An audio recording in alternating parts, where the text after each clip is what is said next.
với tinh thần công tâm khách quan nhất.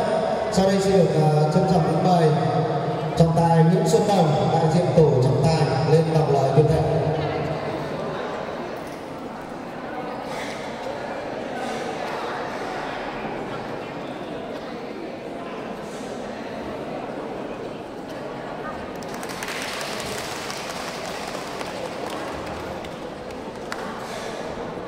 Tôi, Nguyễn Xuân Đồng, thay mặt tổ trọng tài điều hành giải bóng chuyền nam nữ, cán bộ giáo viên cụm Thủ đô Số 2 xin hứa điều hành các trận đấu khách quan, công bằng, vô tư, đúng luật. 2. Vì sự thành công của giải, xin hứa.